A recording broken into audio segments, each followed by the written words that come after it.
Bonjour à tous et bienvenue sur Astro Kaka. Aujourd'hui, on va parler du retour en marche directe de Pluton. Donc Pluton ne rétrograde plus, Pluton va avancer à nouveau et va terminer son passage, son périple, son dernier passage dans le signe du Capricorne, puisque Pluton est en Capricorne depuis 2008. Pluton est entré en Verseau en mars, fin mars 2023. Pluton est repassé dans le signe du Capricorne en juin 2023 jusqu'à janvier 2024, fin janvier 2024, où Pluton est revenu dans le signe du Verseau. Et ensuite, Pluton est repassé en Capricorne le 2 septembre en rétrogradant. Et donc cette rétrogradation cesse et Pluton repart en marche directe. Donc Pluton repart en avant et ça a une symbolique. L'énergie plutonienne, l'énergie de déstructuration, de mort à l'ancien pour naissance au nouveau, de transformation, de révélation dans le fond des choses menant à des transformations. Pluton repart en avant, repart en marche directe. Donc ça va se passer le samedi 12 octobre à 2h33. C'est le moment précis, donc heure de Paris, samedi 12 octobre 2h33, 12 octobre 2024. Pluton repart en marche directe, cesse sa rétrogradation pour s'avancer dans son dernier passage en Capricorne qui va mener Pluton dans le signe des Verseaux le 19 novembre 2024. Donc cette carte dont je vais parler ici, elle va régir principalement cette période entre le samedi 12 octobre 2024 et le 19 novembre 2024, sachant que c'est la toute dernière fois où Pluton aura l'occasion de déstructurer nos rapports à l'institutionnel établi, aux autorités de milieu, aux lois en vigueur, aux dures réalités en vigueur, dans cette période entre le 12 octobre et 2024 et le 19 octobre 2024. 19 novembre, pardon, 2024, donc entre octobre et novembre 2024. Il se trouve qu'on est sur une période et que cette reprise en marche directe de Pluton arrive dans un contexte qui pour moi est l'ambiance énergétique la plus importante qui se passe au moment de ce passage, de ce court passage de Pluton dans le signe de Capricorne du 2 septembre 2024 au 19 novembre 2024. On est dans un nœud dans ce cycle de 3 mois. Le dernier passage de Pluton, la dernière occasion de Pluton de déstructurer l'énergie du cœur de l'hiver du Capricorne. Donc, c'est comme s'il y avait une part de vérité du Scorpion, puisque Pluton maîtrise le Scorpion, qui arrivait une dernière fois dans cette énergie du Capricorne qui a été bien bousculée par le passage de Pluton. Quand Pluton passe quelque part, tout trépasse mais lentement. C'est une lave sous-jacente. Donc Pluton dans le signe du Capricorne depuis 2008, je l'ai rappelé à de nombreuses reprises, 2008, Pluton en fin de signe, en début ou en fin de signe est plus puissant, on le remarque plus. Pluton c'est la lave sous-jacente, celle qu'on ne remarque pas la plupart du temps, qui fait son œuvre lentement, mais qui va à un moment donné bouger le sol qu'on a sous nos pieds, sur lequel on croit sur lequel on est ancré et qu'on pense irréfutable, inéluctable. Et c'est drôle parce que ça me fait penser, si je parle du contexte de la France, à quelque chose qu'un homme politique français a dit récemment. Il s'appelle Bruno Retailleau, il est ministre de l'Intérieur en France. Il a, à de nombreuses reprises dans sa carrière politique, exprimé des opinions politiques très à droite, ce qui ne fait pas partie de mes avis et de mes idées personnellement. Et dans les choses qu'il a dit, mais l'état de droit n'est pas quelque chose d'inéluctable. Il a dit quelque chose qui veut dire ça. N'est pas quelque chose d'inéluctable, n'est pas quelque chose de sacré. Voilà, l'état de droit, c'est pas inéluctable et c'est pas sacré. Eh bien, quand il a dit cette phrase, c'était très Pluton en Capricorne, puisque Pluton déstructure le rapport à l'institutionnel établi, aux lois qui sont là depuis longtemps, aux lois des hommes, aux lois des institutions, mais aussi aux lois d'une réalité concrète de la nature, la loi de la gravité. La loi de la gravité, si on construit une structure saturnienne, on construit son immeuble, alors pour transcender le Capricorne ou les énergies saturniennes, il faut réussir avec le temps, avec les épreuves restrictives, limitantes, par exemple la gravité, la loi de la gravité, on jette une pomme, elle tombe, c'est restrictif, c'est limitant, on ne fait pas ce qu'on veut. Donc il faut amener finalement le fait de construire sa propre surstructure au nom de sa vision de l'architecture. Et c'est là qu'on se transcende Saturne quelque part. Alors Pluton, dans le signe du Capricorne depuis 2008, et pour un dernier passage entre le 2 septembre et le 19 novembre 2024, Pluton vient pour une dernière fois et dans une dernière occasion, donc Pluton est puissant ici, vient nous rappeler à cette idée de déstructuration de ce rapport à l'institutionnel établi.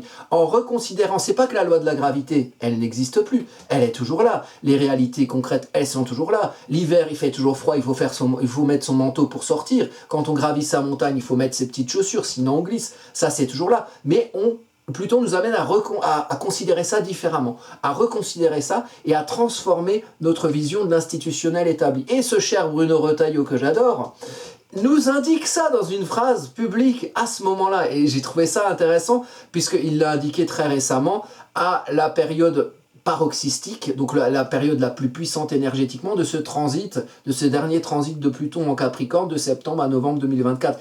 Et ce moment le plus puissant, il commence, j'ai fait des vidéos, je les mettrai en lien en bas dans le descriptif de la vidéo, celle-ci. On a le trigone Saturne-Mars, Saturne en Poisson, Mars en chute dans le signe du Cancer. Si vous êtes curieux, vous allez voir cette vidéo et vous comparer à ce qui se passe aujourd'hui, notamment du côté de l'Israël et du Liban. C'est intéressant, mais si vous êtes un peu curieux, vous pouvez voir des anciennes vidéos que j'ai faites. C'est pas pour me la péter, mais je me la pète quand même. Il y a quand même 2-3 choses qui se sont un peu réalisées. Et dans celle-là, il y a des choses voilà, dont je parle. J'ai fait la vidéo, je sais plus moi, début mi-septembre, même pas, entre le 10 et le 15 septembre. Voilà, je parle de choses qui se passent au moment du 30 septembre. C'est le trigone entre Mars et Saturne. Ensuite, on a la nouvelle lune dans le signe de la balance, et la nouvelle lune, elle est conjointe à la lune noire, donc quelque chose qui ne va pas, quelque chose à rééquilibrer, quelque chose à conscientiser des valeurs qu'on a, de la manière de nous aimer, pour pouvoir faire valoir ces valeurs qu'on a conscientisées, qu'on a compris dans notre relationnel et les affirmer. Donc ça c'est, on est ici sur cette carte, donc là on est le 12 octobre, on est sous l'égide de la nouvelle lune en balance du 2 octobre. Donc ces deux énergies cohabitent, et dans cette carte là et de la carte de la nouvelle lune, je la mettrai, cette description que j'ai faite sur cette nouvelle lune, en lien dans le descriptif de cette vidéo. Et puis on a Jupiter qui 2 jours avant, donc le 10 octobre, est passé du mode direct au mode rétrograde. Donc Jupiter recule et Pluton avance sur cette période. Symboliquement, ça veut dire quelque chose. Ça veut dire que quelque part, l'énergie de reconsidération repart en marche directe et donc s'exprime, on va dire, plus en avant. Et la place dans laquelle on comprend, il y a quelque chose à réfléchir, à une énergie d'introspection sur le pouvoir qu'on a de se comprendre et de se faire comprendre au nom de ces schémas de compréhension. Prendre sa place au nom, donc ça c'est Jupiter en Gémeaux, prendre sa place au nom de ce qu'on comprend de soi, ce qu'on conscientise, ce qu'on rationalise être, et comment on va pouvoir prendre sa place au nom de ce qu'on aura compris être. Là, il y a une introspection, et Pluton qui reconsidère le rapport à l'institutionnel établi, lui avance et repart en marche directe. Donc, arrive quelque part à l'avant-plan par rapport à Jupiter. Jupiter se réfléchit, quelle place je prends, comment je fais usage de l'élément R. L'élément R, je comprends, je réfléchis, je véhicule, je communique. Donc, comment je fais usage de cette énergie-là dans un décorum et dans un contexte sous-jacent plutonien de reconsidération du rapport à la structure qui repart à l'avant-plan. Par exemple, ce Retailleau qui dit en public, la loi, les lois, c'est pas l'état de droit plutôt. Il a dit l'état de droit, parce que Saturne c'est la loi, le Capricorne c'est les réalités concrètes, les autorités de milieu. Donc la loi des hommes par exemple aussi, la loi de la nature, la loi de la gravité. Donc lui il vient nous dire ça d'un poste institutionnel, puisqu'il est ministre. Il vient nous dire d'un poste institutionnel que l'état de droit, le droit, les lois, les règles, ce n'est pas inéluctable et que ce n'est pas sacré. Sacré, c'est intéressant. Pourquoi? Parce que bon, Pluton, il est là. Hein. Pluton, il est en fin Capricorne, il est à 29 degrés 39. Notez ce degré, il va être important puisque Pluton reste à ce degré même. Il y est depuis le 30 septembre et il y reste jusqu'au 24 novembre. Donc vous, si vous avez des choses particulièrement dans votre thème, à 29,39 degrés du Capricorne, Si c'est 38 ou si c'est 40, ça marche aussi, évidemment. Donc 29 degrés 39 du Capricorne, partout dans votre thème et peut-être principalement dans le signe du Capricorne, il y a quelque chose qui travaille dans votre thème, sur une planète que vous auriez là ou proche d'ici, ou dans un domaine de maison que vous avez dans votre thème, à ce niveau-là, soit en Capricorne, 29 degrés 39, soit dans tous les autres signes, auquel cas ça communique en aspect. Donc, Pluton ici, à 29 degrés 39 du Capricorne, va être maîtrisé par Saturne. Et Saturne, il parle de sacré, l'ami Retailleau. Saturne, il est où? Saturne, il est en Poisson, là. Saturne à 13 degrés en maison 7. Le sacré, c'est Poisson, construire à l'aune de ce en quoi on croit. Les Poissons, c'est cette énergie spirituelle. Donc, quelque part, il s'agit, comme nous l'indique Bruno Retailleau, après chacun à sa sauce, mais le principe de ce qu'il dit est vrai. Oui, l'état de droit n'est pas inéluctable, n'est pas irréfutable, n'est pas inaliénable, putain j'arrive plus à parler, les lois changent, les réalités concrètes et sa perception des dues réalités concrètes et des autorités de milieu changent. Ça vaut pour Retailleau par rapport à ce qu'il lui veut changer, lui ce qu'il veut déstructurer, pour que ça corresponde à sa vision à lui, mais ça peut très bien correspondre, et c'est là que quelque part la rose a des épines, c'est que lui-même il va se piquer avec la fleur qui nous amène. C'est-à-dire que oui, ok, très cher Bruno, tu représentes l'institution. Alors ça veut dire quoi? Ça veut dire que quelque part, l'état de droit que toi tu vas instituer, que tu représentes, n'est pas sacré. Et peut-être qu'on peut le remettre en question. Et peut-être qu'on peut remettre en question les lois, d'autant les lois qui sont représentées. Il est quand même ministre de l'Intérieur, c'est quand même celui qui fait ministre de la police, de ceux qui font appliquer la loi, qui font respecter la loi. Donc le mec qui fait respecter la loi, il nous annonce que l'état de droit qu'il représente n'est pas irréfutable, ou inéluctable ou sacré. Qu'à cela me tienne, j'entends ton message. Et Bruno, tu as raison complètement. Complètement, ce n'est pas sacré, c'est les hommes qui, par des contrats sociaux, vont permettre à ce que la règle commune ait un pouvoir coercitif sur eux, puisque tout le monde aura été d'accord et aura signé le contrat social. Sauf que si c'est un mec qui décide avec ses idées à lui de changer la loi parce que ses opinions c'est ça, et que ça vient pas d'un contrat social, et que ça vient pas de quelque chose qui est quelque part majoritairement, voire unanimement admis, qu'est-ce qui oblige de suivre finalement, quelle est cette sacralité de la loi qui nous oblige à la suivre? Je suis les philosophies de ce noble Bruno Retailleau. Alors lui il a son idée, mais je pense que la forme de ce qu'il dit, la concrétude de ce qu'il dit peut être tournée bien différemment selon les idées qu'on peut avoir.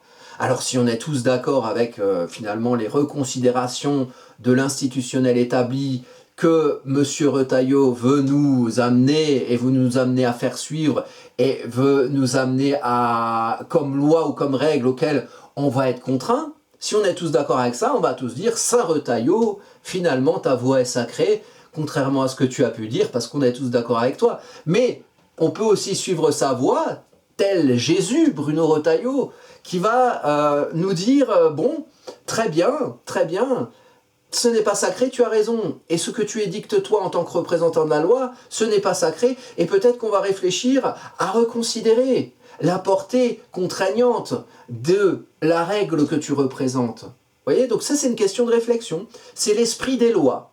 Donc Pluton, ici, amène à reconsidérer l'esprit des lois. Où ça? Sur cette carte-là, donc d'où je parle moi, en maison 6. La maison 6, c'est le fonctionnement quotidien, le concret quotidien. C'est une maison concrète, c'est une maison de terre, c'est analogique au signe de la Vierge. Comment vous fonctionnez dans votre quotidien? Comment vous vous organisez? Et comment finalement vous vous organisez parce que le monde est comme ça, parce qu'il faut bien gagner sa croûte, parce que y a une réalité concrète qui fait que vous vous organisez de telle ou telle façon, parce qu'il faut bien, cet esprit de conformité saturnien, ici, est à reconsidérer. C'est pas qu'il ne faut pas être réaliste, c'est pas qu'il ne faut pas être constructif, mais peut-être qu'il faut reconsidérer sa manière de voir le constructif, peut-être, je dis bien, pour pouvoir, lune en verso juste à côté, pour pouvoir être bien. La lune, l'astre qui éclaire dans sa nuit. La nuit, c'est les émotions, les intentions, le confort qu'on a avec soi-même. On a besoin lunaire, besoin émotionnel, besoin affectif, besoin de Verseau, besoin de se comprendre dans son individualité parmi les autres et au sein de cette réalité concrète. Donc c'est pas qu'il faut pas être réaliste, on reste en signe saturnien avec la lune. Il s'agit finalement d'être bien dans un autour de soi qui existe et qu'on n'a pas inventé, mais d'être bien en tant que soi. Et comment son fonctionnement quotidien et comment la réalité concrète de ce qu'on vit tous les jours, elle correspond à quelque chose dans lequel on se comprend et on comprend sa particularité, son individualité, son originalité, quel est le fonctionnement concret quotidien qui fait qu'on soit bien en tant que soi et qu'on se comprenne en tant que soi au sein d'une réalité concrète qui existe. Comprendre cette réalité concrète, la part saturnienne du Verseau, on revient à Saturne en Poisson, mais faire valoir la part d'individualité de ce qu'on est soi. Et là, on a la part uranienne qui est ici en culmination de thème en maison 10. Donc comment on fait valoir, comment on se comprend nous, chacun d'entre nous, comment on se comprend dans la terre sociale qu'on travaille, dans ce qu'on établit dans notre vie sociale, dans notre fonction sociale, et comment on a peut-être besoin de bouger pour se reconnaître en tant que soi, comment on a besoin peut-être de changer certaines habitudes, de bousculer certains précarés avec Uranus en Taureau, Uranus qui maîtrise aussi la Lune ici. Donc on a besoin de trouver un fonctionnement quotidien, de travailler une terre concrète, que ce soit dans notre vie quotidienne et que ce soit dans notre vie sociale, qui bouge pour faire valoir qui on est soi, et ce qu'on comprend de soi, et ce qu'on reconnaît de soi, sans être irréaliste sur ce qui existe.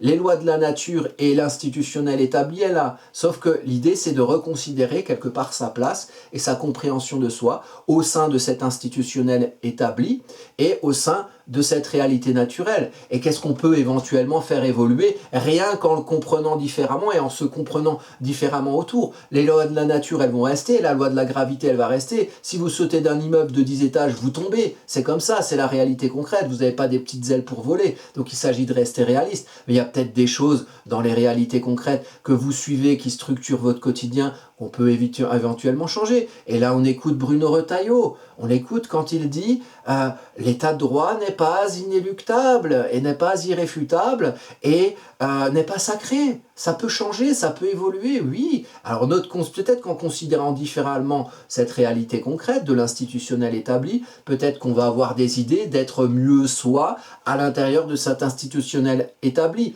Peut-être que vous êtes très bien dedans, Pluton il amène à le reconsidérer, c'est une météo du ciel, donc il y a plutôt quelque chose qui va vers le mouvement, et le mouvement pour construire quelque chose Saturne auquel on croit, pour projeter quelque chose de soi en maison 7, je projette de moi en face de moi, je me projette dans le champ relationnel, je vis le relationnel, ce que je diffuse de moi à l'autre, au nom de quelque chose qui a du sens Poisson, et qui soit constructif, réaliste et constructeur saturnien.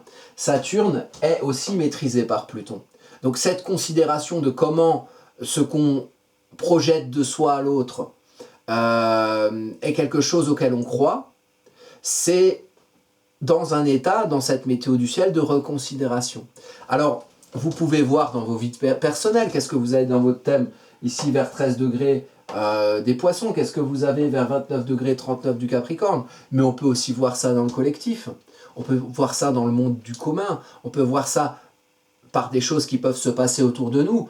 Comment l'institutionnel établi peut être amené à être considéré. Alors Pluton, il peut faire bouger des choses au niveau naturel.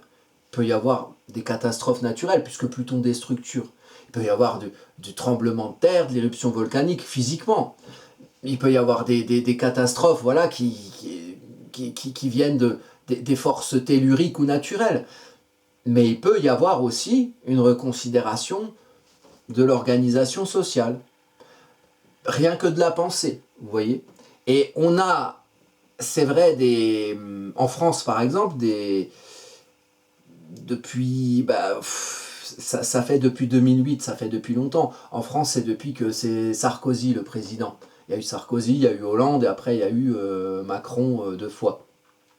Depuis cette période-là, depuis 2008, l'institutionnel établi et la structure des institutions en France, mais partout dans le monde, sont amenés à être considérés. Prenez l'exemple de ce nouvel ordre mondial.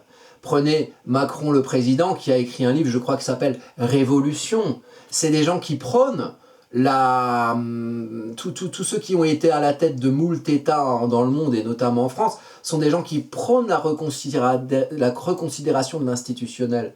Mais la reconsidération de l'institutionnel, ils n'ont pas l'exclusivité dessus. Ce ne sont pas forcément leurs idées qui sont celles à absolument suivre en termes de réorganisation institutionnelle. Et moi, vous voyez, il y a des choses qui sont dures collectivement qui se passent. Regardez ce qui se passe actuellement en Israël et au Liban. Je ne vais pas commenter, j'ai bien mes avis là-dessus, mais je ne vais pas commenter.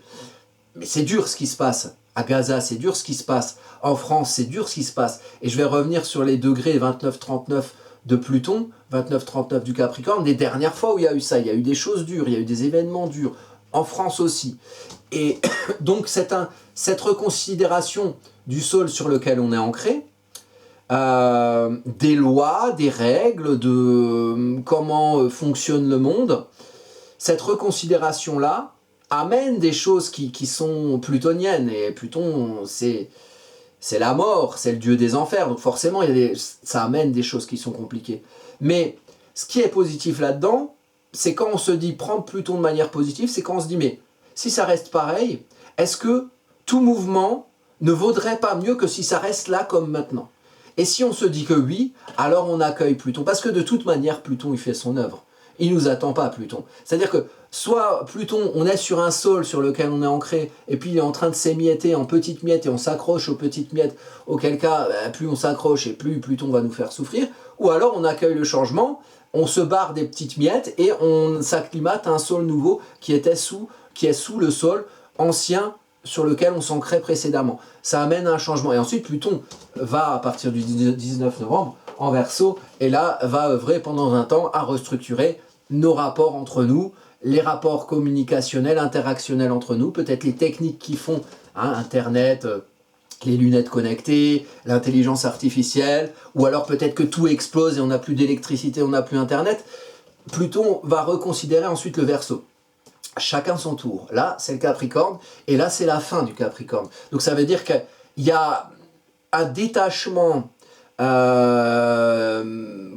presque définitif que va apporter cette période à une considération de l'institutionnel établi, de comment nous on se comprend, et de comment nous on se ressent, et de comment nous on comprend qui on est, nous, au sein d'une réalité concrète sur laquelle on s'ancre. Reconsidérer ça. Ça, c'est l'énergie de Pluton. Alors, sur cette carte-là, il y a pas mal de choses au degré, donc je vous invite à prendre note et à regarder ce que vous avez sur votre carte, dans les degrés qui sont assez similaires.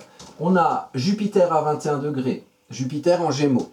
Jupiter qui, ici, rétrograde encore, mais va être en passe... non, rétrograde, vient de rétrograder, pardon. Jupiter donc à 21 degrés 20.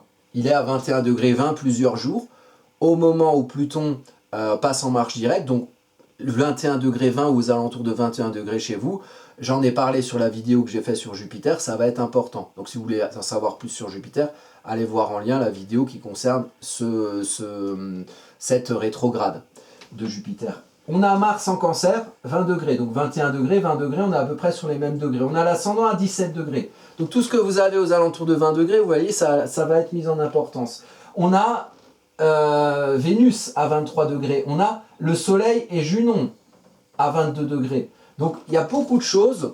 Tout ce qui est un peu aux alentours de 20 degrés, c'est quelque chose qui va être affecté par cette période plutonienne chez vous dans votre thème. Alors, qu'est-ce qu'on voit ici? On a Mars, Vénus. Mars en chute en Cancer.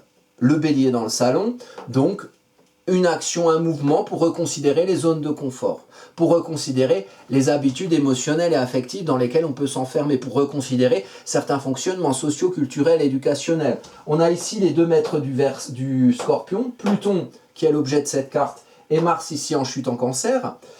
Pluton qui est à côté de la Lune maîtrise Mars, donc il y a un lien entre les deux. Le Scorpion, quelque part, par ses maîtres, prend en sandwich le thème. Le Scorpion, c'est chercher une vérité de ce qu'on est, au-delà de ce qui empêche, pouvoir se formaliser cette vérité, exprimer cette vérité, au-delà des rapports dominants-dominés, au-delà des ambiances qui tirent les ficelles dans les coulisses, et qui souvent, inconsciemment, nous font aller dans un sens ou dans un autre, ou nous comprendre d'une certaine manière ou d'une autre. Mars, ici, va bousculer. Mars, ici, bouscule, donc Mars, très important sur la période, puisqu'il va rétrograder en Lion, va passer principalement va être principalement en Cancer, à part en décembre, globalement fin novembre, décembre 2024. Mars va être principalement en Cancer de septembre 2024 à mai 2025. Et il est en chute. Donc il va œuvrer ici, sorte de gestation, il va œuvrer à mettre en mouvement certaines zones de confort et à pouvoir se confronter à certains conditionnements et amener au final et dans l'idéal à être à l'aise avec le fait d'agir. À l'aise Cancer, comme à la maison, action Mars, à l'aise avec le fait d'agir. Faire de l'action, du fait de se confronter à certains marasmes émotionnels, à certains schémas de peur et agir au-delà, quelque chose qui soit son copain. Quelque chose avec lequel on est bien, quelque chose qu'on intègre comme une habitude émotionnelle et affective. Il faut réussir sur cette période à se dire, mais j'agis, c'est pour mon bien, c'est pour mon confort, c'est pour être mieux avec moi-même. Je me départis, je me confronte à certains conditionnements, à certains schémas de peur. Et ici, on a Mars, planète personnelle, j'agis, qui est en trigone ici, avec Vénus en Scorpion. Vénus, c'est j'aime, les valeurs. Mais Vénus est en Scorpion, donc Vénus est maîtrisée par Mars, et Vénus est maîtrisée par Pluton. Vénus en maison 4, chez soi. Son histoire, c'est analogique au signe du Cancer, on est chez le Cancer en maison 4. L'histoire, la mémoire de sa construction émotionnelle et affective. Comment on les a construits, ces conditionnements, et comment on doit s'en départir. En maison 12, on est chez soi, on est dans sa vie intérieure. En maison 4, on est dans son histoire et comment on s'est construit dans son émotionnel et de son affectif. Pour s'aimer, avec Vénus en Scorpion, pour s'aimer, il faut fouiller. Pour s'aimer, il faut chercher la merde. Il faut comprendre ce qu'on aime de soi au-delà de ce qui a empêché qu'on aime une vérité qu'on a au fond de soi. Et pour ça, il faut se confronter à certains marasmes. En fait, ce qu'elle dit cette carte ici, donc le trigone de deux planètes personnelles, j'aime Vénus, j'agis Mars, j'agis pour me départir de certaines zones de confort Cancer, je m'aime en fouillant au-delà de ce qui m'empêche de me trouver dans la vérité de ce que j'aime de moi, Vénus en Scorpion. C'est j'aime agir, j'agis en fonction de ce que j'aime. Les deux s'encouragent, la subjectivité encourage subjectivité inverse de l'objectivité, subjectivité Mars-Vénus, là où vous avez Mars et Vénus dans votre thème, c'est votre manière d'être, votre caractère, votre façon personnelle d'être. Ici, la façon personnelle d'être sur cette carte de Pluton qui reconsidère le rapport à la structure et aux réalités concrètes, Pluton, ici, dans cette carte, amène les planètes subjectives à fouiller. Il faut se trouver soi, donc il faut chercher. Donc il faut reconsidérer des choses avec lesquelles on est habitué d'être, et en reconsidérant finalement le sol sur lequel on est ancré, on reconsidère la manière dont on appréhende ce sol, et cette concrétude, et on reconsidère finalement, on se reconsidère soi. Et dans ce qu'on reconsidère soi, par exemple sur l'institutionnel établi, moi il y a un truc que j'ai remarqué, qui est mon cheval de bataille en ce moment, c'est la question de quand on n'est pas content, on supplie, on est dans la supplication. C'est-à-dire qu'on va aller voir, voilà, c'est comme si c'est un peu un peu une sorte de syndrome de Stockholm social. On a un bourreau, on a des gens voilà, qui nous malmènent, qui nous maltraitent, admettons, hein, après selon ce que vous en pensez, vous avez vos opinions à vous, mais admettons qu'il y ait quelqu'un qui vous malmène et qui vous maltraite institutionnellement, et puis du coup, pour aller changer ça, vous allez le supplier. S'il te plaît, ô maître, sois gentil avec moi, essaye d'un peu moins me malmener. La fonction d'un bourreau, c'est pas d'arrêter de malmener, donc c'est peut-être pas à lui qu'il faut demander. Peut-être que c'est autrement, peut-être qu'en fait c'est pas en suppliant, c'est peut-être pas en allant de république à nation, loin de là où, comment dire, les gens qui ont décidé des choses qui vous maltraitent, par exemple, ça m'étonnerait qu'ils soient sur le trajet entre République et Nation à Paris, ou entre la grande rue de votre ville et la place du marché. À mon avis, les gens qui sont responsables de ce qui vous maltraite et vous malmène institutionnellement, ils sont ailleurs. Ils sont ailleurs que là. Alors pourquoi aller faire une promenade là loin de tout ce qui pourra avoir des conséquences sur ceux qui ont décidé de vous maltraiter. Donc ça peut être aller leur dire bonjour, bonjour monsieur, écoutez, non, ça ne me convient pas, poliment évidemment, être gentil, et ou alors ça peut être juste ne pas écouter. Tu fais une loi qui ne me convient pas, bon, ta loi, écoute, j'ai décidé qu'elle me concernait moyennement. Voilà. Mais être dans la supplication, c'est un peu comme... Oui, c'est comme quelqu'un qui est maltraité. C'est celui qui maltraite... peut-être qu'il n'est pas capable de plus maltraiter. Et après, c'est toujours difficile, c'est un peu ce qu'on voit dans les phénomènes de harcèlement. Moi, j'ai été CPE avant, il y a la victime, il y a le bourreau et puis il y a le témoin. Hein, c'est difficile pour le bourreau de sortir de son schéma de bourreau, on est très dans le scorpion ici, rapport dominant-dominé. C'est difficile pour le bourreau de sortir de son schéma de bourreau parce que visiblement, il s'est construit un émotionnel et un affectif qui l'ont amené à ça. Et ça peut être ancré, ça peut être ancien. Un conditionnement de classe par exemple, hein, la classe dominante, la classe dominée. Les classes dominées sont aussi conditionnées au fait qu'elles soient dominées, que ce soit normal, que finalement il y a un bourgeois qui décide pour eux de tout et de rien, parce que bon, bah, nous on n'est pas capable, voilà. Et là-dedans c'est important qu'il y ait des gens qui aient les idées claires et qui réussissent à prendre du recul. Peut-être que c'est ça aussi Jupiter en Gémeaux. Jupiter en Gémeaux qui va être, vous voyez par exemple, en sextile à l'ascendant ici. Jupiter en Gémeaux. Sextile à l'ascendant Lion. L'ascendant Lion, c'est apprendre à s'affirmer. Hein, apprendre à avoir confiance en soi, à utiliser l'énergie solaire de la meilleure manière possible en fonction de ce qu'on a compris être et de ce qu'on veut être et de l'envie d'être du lion, de l'envie de montrer de soi, avoir suffisamment de confiance en soi pour se montrer, oser se montrer et aussi pour bien se montrer avec une image attractive de soi. C'est-à-dire que le lion, il a besoin de se sentir beau. Avec cette carte-là, dans la reconsidération de l'institutionnel établi, en tant que personne, si on reconsidère l'institutionnellement établi, c'est pour pouvoir peut-être s'affirmer dans une nouvelle considération de l'institutionnel établi, en s'y trouvant beau et en ayant la voix au chapitre, en pouvant à un moment donné, en tant qu'individu, à sa mesure, monter sur scène. Et bien utiliser la confiance en soi, parce que trop de confiance en soi, c'est aussi un problème avec la confiance en soi. Donc se montrer pour se montrer, c'est pas la bonne solution. Et puis ne pas se montrer du tout, c'est pas la solution non plus. Et ça encourage, ça stimule, par sextile Jupiter en Gémeaux.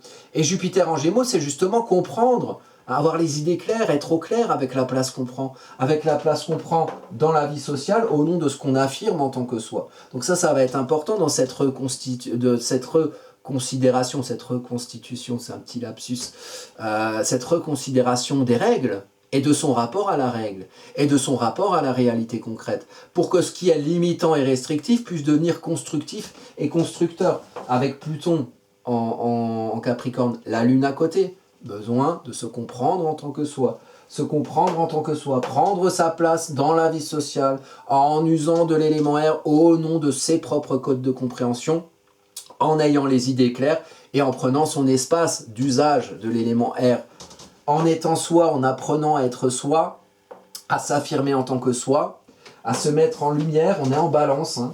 Et d'ailleurs le soleil ici est en sextile à l'ascendant, en trigone à Jupiter et en carré à Mars. Là où il y a le soleil, il y a de la lumière, là où il y a de la lumière, il faut y voir, là où il y a la lumière du soleil, il faut vous y voir, vous affirmer. Qu'est-ce qu'on affirme ? Le sens de la justice, balance. La justice, l'équité. Mais il faut comprendre, il faut mettre en lumière qu'est-ce qu'on a, nous, comme valeur, comment on s'aime parmi les autres, comment on se considère, comment on s'estime, comment on peut s'affirmer en s'estimant à sa juste valeur, en maison 3 parmi les autres, autour de vous, qui vous êtes, qu'est-ce que vous aimez être et comment vous mettez en lumière ce que vous aimez être. Soleil, Junon, le lien aux autres, contractuel, affectif, l'engagement, le couple, les gens avec qui vous êtes en lien, avec qui vous êtes attaché. En lien, ça peut aussi être des menottes. Donc, mettre en lumière ça, justice, injustice, comment vous vous équilibrez avec les autres, comment vous vous comprenez, comment vous faites comprendre. Et qu'est-ce qui vous empêche avec la lune noire d'être au clair ? D'être au clair, puisque la lune noire est à côté de Mercure, donc il y a quelque chose qui empêche d'être au clair, il y a quelque chose qui empêche d'avoir les idées claires. Et puis, il y a quelque chose pour comprendre finalement quel est le problème qui va mener à un déséquilibre et à une sensation d'injustice. Il faut aller en face en bélier, au point Priape, donc ici en maison 9, expression sociale. Expression sociale, représenter qui on est soi dans son monde social, transmettre qui on est soi dans son monde social. Et c'est une maison d'enseignement, donc on peut apprendre des choses dans sa vie sociale, on peut transmettre des choses de soi dans sa vie sociale en agissant, en faisant, en agissant avec une source en soi, maison 12. Reconsidérer en soi des zones de confort pour pouvoir agir et exprimer ses avis et ses idées dans le monde social, en utilisant l'outil de démarrage, en utilisant l'outil d'action. Là, on est sur une période qui est pivot, pas Bernard, un autre pivot. Il est mort d'ailleurs lui. Une période pivot qui termine la déconstruction du rapport à l'institutionnel. Même si c'est pas conscientisé autour de vous, vous voyez que l'institutionnel établi se considère d'une manière complètement différente qu'avant 2008, mais même qu'avant, là, sur cette période-là, par exemple en France, entre cet été-là, avec pas de Premier ministre, pas de ministre, pas de Premier ministre, une dissolution, après on fout un gouvernement qui a rien à voir avec les résultats des élections. Là, par exemple, ce qui s'est passé en France, c'est qu'on fait des élections, déjà, une dissolution, c'est pas habituel, donc il y a déjà un bouleversement de l'institutionnel établi en juin, et puis après les résultats des élections, bon bah, du coup, il y en a qui sont, il y a des résultats avec des nombres de députés par parti, et puis bon, en fait, finalement, on met Premier ministre ceux qui sont... qui ont un parti qui fait 5%, enfin bref, c'est n'importe quoi, chacun jugera. Enfin, c'est bizarre, c'est pas habituel en tout cas. Donc, ouais, et là, du coup, les gens ils se disent, mais merde, j'ai voté, et en fait, on n'écoute pas ce que je dis, ou à quoi ça sert que je vote. Donc, ça, c'est une reconsidération de l'institutionnel, déjà une déconsidération du rapport à l'institutionnel. Et même l'institutionnel déconsidère ceux qui en usent, et démocratie, le pouvoir au peuple, tout ça, bon, je pense que c'est bien derrière. Et donc voilà, reconsidération fondamentale du rapport à l'institutionnel, factuellement on a eu des choses. Et on a eu des choses très grosses depuis, en tout cas en France, depuis, je connais pas l'histoire partout dans le monde, hein, peut-être au Canada il s'est passé des choses, peut-être au Japon aussi. En tout cas en France il s'est passé des choses depuis que Pluton est repassé en Capricorne. Bah, on nous a dit, bon bah tu votes ce que tu veux, mais nous on met qui on veut au gouvernement. Bon bah, pour reconsidérer l'institutionnellement établi, il n'y a pas mieux. C'est très plutonien, quelque part. Et alors la phrase de Retailleau, moi j'ai adoré quoi. J'ai des punaises, mais il se rend pas compte qu'il fait de l'astrologie lui quand il parle, c'est fou quoi. Et oui, il fait de l'astrologie, il parle de Pluton en Capricorne, qui repart en direct, donc il se remet en avant, et avec une maîtrise de Saturne, le sacré, l'état de droit, ce n'est pas sacré. Donc, ben, rien que cette phrase-là, je pense que voilà, peut-être j'inviterai Bruno dans mes prochaines vidéos, parce que je pense qu'il a vraiment une veine d'astrologue, il s'en rend pas compte. Hein. Donc voilà ce que je pense de cette carte. Le soleil ici est clair, je disais, en carré à Mars, donc la mise en lumière est quelque chose pour trouver la voie de sa justice et de ses valeurs et de ce qu'on va considérer comme équitable dans le lien aux autres et dans le lien à l'autour de soi. C'est quelque chose qui confronte et qui est confronté à une nécessité d'agir sur soi, Mars en maison 12, d'agir sur soi pour reconsidérer certaines zones de confort. Mais ce soleil-là, il est stimulé par l'apprentissage de l'affirmation personnelle et il est encouragé par le fait de comprendre quelle place on prend dans la vie sociale, quelle place vous avez, comment vous vous comprenez dans le monde social et est-ce que la place que vous avez vous convient, est-ce que la place que vous avez en fonction d'une énergie de reconsidération de l'institutionnel établi, quel bilan vous faites de ça, quelle place vous avez, quelle place vous pouvez prendre et comment vous vous comprenez dans le monde social au nom de votre propre code de compréhension et peut-être pas forcément ceux de la télé ou du mainstream ou de BFM qui vous racontent un petit peu que aller faire la guerre c'est quand même pour sauver la paix et que si on balance des missiles aux gens c'est parce qu'on est gentil. Voilà, bah après vous faites votre compte, ça se trouve vous allez être d'accord mais il faut vraiment y réfléchir. Moi ça me paraît étrange, mais après c'est mes avis, hein, chacun, je n'oblige pas mes avis, évidemment. Donc voilà, je voulais vous parler un peu de ce phénomène plutonien dans le signe du Capricorne. Je vais vous laisser avec ces quelques considérations, je vous remercie pour votre attention. Faites correspondre ça à votre thème à vous, si vous voulez avoir des considérations plus personnelles, des effets que ça peut avoir. Évidemment en commentaire, vous avez vu, je réponds. Alors je réponds, je vais pas vous faire un thème astrologique par internet, hein, c'est sûr. Si vraiment vous voulez aller plus loin, vous avez les liens en bas pour mon site si vous voulez commander un thème, ou voilà, mon mail si vous avez une question plus précise à poser. Et, mais en tout cas, j'essaye voilà, d'être d'être réactif quand vous me posez des questions, et je réponds à la hauteur de ce qu'on peut faire sur un commentaire YouTube, bien évidemment. Donc je vous souhaite un bon Pluton en Capricorne. Je pense qu'on va bien rigoler d'ici le 19 novembre encore, et quand je dis rigoler, c'est ironique, mais voilà, il faut accueillir le mouvement, le changement, la transformation, visiblement, est nécessaire. C'est le ciel qui nous le dit, et c'est moi qui vous le dis, c'est peut-être moins... c'est moins un argument d'autorité que le sien, mais enfin, c'est déjà pas mal. Voilà, je vous dis à bientôt pour de prochaines vidéos.